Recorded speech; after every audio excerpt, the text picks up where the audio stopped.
Heavy vehicles चलाने वाले जो ड्राइवर्स होते हैं,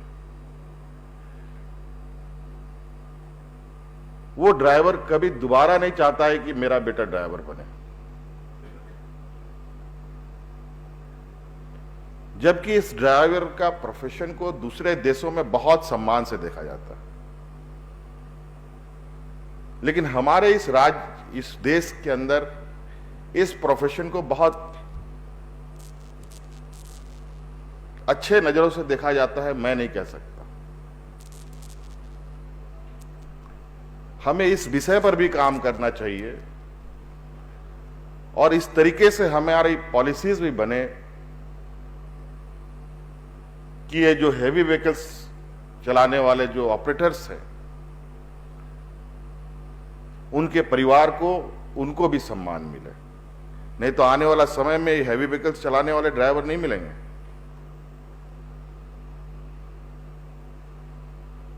फिर तो एक नई तकनीक के साथ फिर आपको जाना पड़ेगा। बिना ड्राइवर की गाड़ी अब जो बन रहे हैं, अब उस ट्रकों में लगाना पड़ेगा।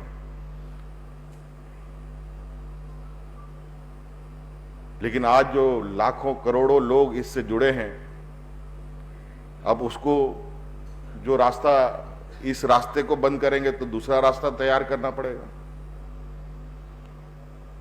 मुझे लगता है इस विषय पर भी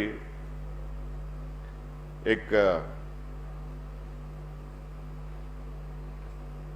ऐसे जो उद्योग जो इन सब गाड़ियों का उत्पादन करते हैं, ऐसी संस्थाएं जो इन गाड़ियों का उपयोग करते हैं, उनके साथ मिलकर चर्चा प्रारंभ करना चाहिए। इसको भी एक अभिन्न अंग के रूप में मान के चले, ताकि एक समावेशी विकास का जो एक हर सरकार की परिकल्पना होती है, वो मजबूती से आगे बढ़े। विकास के जो पैमाने हैं, उस विकास के पैमाने को हम पूरे संतुलित के साथ, पर्यावरण के साथ संतुलन बनाते हुए आगे बढ़ रहे हैं।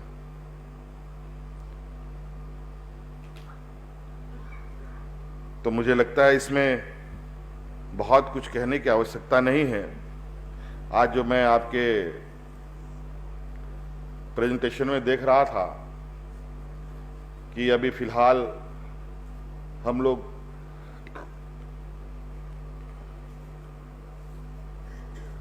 हेवी व्हीकल्स में इसका उपयोग करेंगे, धीरे धीरे इसके दायरे भी बढ़ेंगे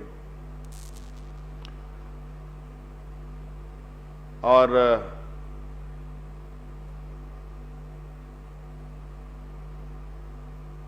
मैं एक चीज इस मंच से कहना चाहूंगा, क्योंकि आज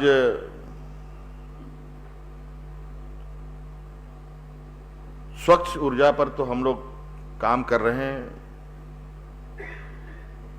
हाइड्रोजन से चलने वाले अब हम इंजन बनाकर बड़े वाहनों को चलाएंगे, कल को छोटे वाहन भी चलेंगे। लेकिन देखिए, ग्रीन एनर्जी को लेकर के जो चर्चाएं और गोष्ठियां होती हैं, इस विषय पर टाटा मोटर्स और टाटा कमिंस और झारखंड सरकार उद्योग विभाग ने देश में पहली बार एक ऐसा कदम बढ़ाया है जहां हाइड्रोजन से अब गाड़ियां चलेंगी और उसका निर्माण सारे झारखंड में होगा और झारखंड के साथ साथ पूरे देश के विभिन्न हिस्सों में